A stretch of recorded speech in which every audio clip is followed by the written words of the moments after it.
স্টেডিয়ামটিকে আমরা ঢাকা স্টেডিয়াম হিসেবেই চিনতাম। ১৯৫৪ সালে যাত্রা শুরু হওয়ার পর থেকে দীর্ঘদিন এটি ঢাকা স্টেডিয়াম হিসেবে পরিচিত ছিল। ১৯৭১ সালে বাংলাদেশের স্বাধীনতা অর্জনের পর এটি ঢাকা জাতীয় স্টেডিয়াম হিসেবে পরিচিতি পায়। এটা আক্ষরিক অর্থেই দেশের জাতীয় স্টেডিয়াম ছিল এবং একমাত্র জাতীয় স্টেডিয়াম ছিল। এখানে ফুটবলের পাশাপাশি ক্রিকেট, হকি সহ বিভিন্ন খেলা অনুষ্ঠিত হতো। কিন্তু কবে এই স্টেডিয়ামের নামের সঙ্গে যুক্ত হলো শেখ মুজিবুর রহমানের নাম? ১৯৯৬ সালে আওয়ামী লীগ সরকার গঠনের পর প্রথমবার এই স্টেডিয়ামের নামকরণ করা হয় বঙ্গবন্ধু জাতীয় স্টেডিয়াম।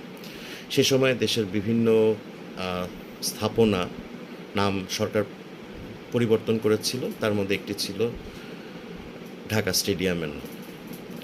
১৯৯৬ থেকে ২০২৫ দীর্ঘদিন এই স্টেডিয়ামটি বঙ্গবন্ধু জাতীয় স্টেডিয়াম হিসেবেই পরিচিত ছিল।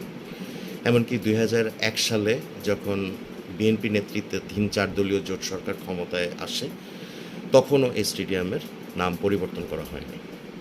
তখনও এটি বঙ্গবন্ধু জাতীয় স্টেডিয়াম হিসেবেই কাগজে কলমে পরিচিতি পেয়েছে।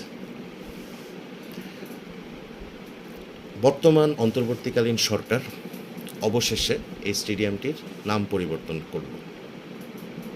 এখন থেকে এই স্টেডিয়ামটি জাতীয় স্টেডিয়াম ঢাকা হিসেবে পরিচিতি পাবে। আপনারা জানেন যে ১৯৮৪ সালে যখন, ৮৪ না, আমি বলবো ৮০-র দশকে যখন আপনার মিরপুরে আরেকটি স্টেডিয়াম তৈরি করা হয়, তখন কিছুদিনের জন্য ঢাকা স্টেডিয়াম পরিচিতি পেয়েছিল ১ নম্বর জাতীয় স্টেডিয়াম হিসেবে। মিরপুর স্টেডিয়ামের পরিচিতি ছিল ২ নম্বর জাতীয় স্টেডিয়াম।